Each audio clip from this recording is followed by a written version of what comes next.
উপস্থিত সামনে উপবিষ্ট আমার ভাইরা সকলকে আসসালামু আলাইকুম। আমরা এই মে মাসে দাঁড়িয়ে আবার শাপলাকে স্মরণ করছি। শাপলার শহীদদের সম্মানে একসাথে হতে পেরেছি। তাদের স্মরণ করে বিভিন্ন ধরনের প্রতিযোগিতা আয়োজিত হয়েছে। এই কার্যক্রম পরিচালনার জন্য আমি শাপলা স্মৃতি সংসদ এবং দায়িত্বশীল সংশ্লিষ্ট সকলকে বিশেষভাবে ধন্যবাদ জানাতে চাই। আমরা আমাদের জাতীয় বীরদেরকে, আমাদের গণতান্ত্রিক আন্দোলনে লড়াইয়ের শহীদদেরকে আমরা কিভাবে স্মরণ করি, কিভাবে সম্মান দেই, তার উপরেই আমাদের জাতির শ্রেষ্ঠত্ব নির্ধারিত হয়। যখন যখন এই দেশে সংকট এসেছে, যখন যখন এই দেশের সাধারণ মানুষ রাজপথে নেমে এসেছে, তখনই আমাদের আলেম ওলামারা, মাদ্রাসার শিক্ষার্থী ভাই বন্ধুরা তারা সর্বত্র উজাড় করে দিয়ে রাজপথে নেমে এসেছেন, জীবন দিয়েছেন। আমরা সেটা শাপলায় দেখেছি, সেটা আমরা 2021 সালে মোদি বিরোধী আন্দোলনে দেখেছি, সেটা আমরা সর্বশেষ জুলাই গণঅভ্যুত্থানে দেখেছি।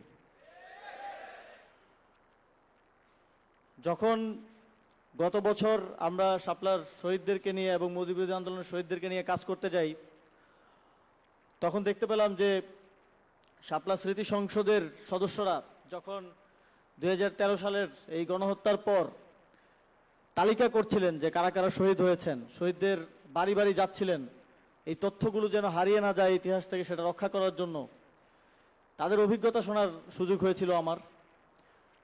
যে শহীদ পরিবাররাও তাদের সন্তান যে শহীদ হয়েছে সেই তথ্যটা দিতে ভয় পাচ্ছিল, কারণ ফ্যাসিবাদী সরকার এই শাপলা গণহত্যাকে ইতিহাসের পাতা থেকে মুছে দেওয়ার জন্য সকল ধরনের চেষ্টা তারা চালিয়েছে এবং আমাদের বীর শহীদদের পরিবারবর্গ পর্যন্ত ভয়ে আতঙ্কে সে সময় পরিচয় দিতে ভয় পাচ্ছিলেন। কিন্তু আমি বিশেষভাবে ধন্যবাদ জানাতে চাই আমার সেই ভাইদেরকে, যারা সেই সময় সেই সংকটের মুহূর্তে সকল বাধা উপেক্ষা করে শহীদদের তালিকা সংরক্ষণ করেছেন, যেন ইতিহাস থেকে শাপলার শহীদেরা হারিয়ে না যায়।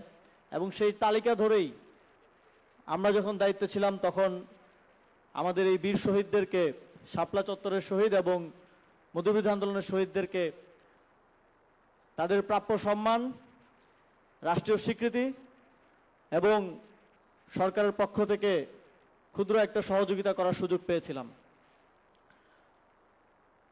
কিন্তু সেটা করতেও আমাদের জাতিগতভাবে 12 বছর এক যুগ লেগে গিয়েছিল।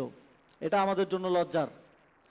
আমরা যদি আমাদের শহীদদেরকে সম্মানের সাথে স্মরণ করতে না পারি, তাদেরকে মাথার তাজ হিসেবে না উত্থাপন করতে পারি, তাহলে আগামী দিনে বাংলাদেশের যে কোনো সংকটে আর কেউ শহীদ হতে, জীবন দিতে এগিয়ে আসবে না।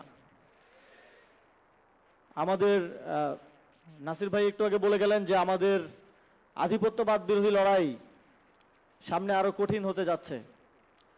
আমাদের সীমান্তে উগ্রবাদীরা আরো শক্তিশালীভাবে আবির্ভূত হয়েছে। এই লড়াইয়ের সামনে আমাদেরকে একসাথে রাজপথে সরব থাকতে হবে।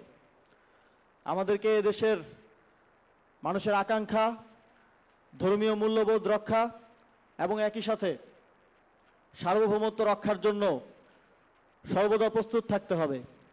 এবং আমাদেরকে শুধু রাজনৈতিকভাবে না, সামাজিকভাবে এবং সাংস্কৃতিকভাবেও শক্তিশালী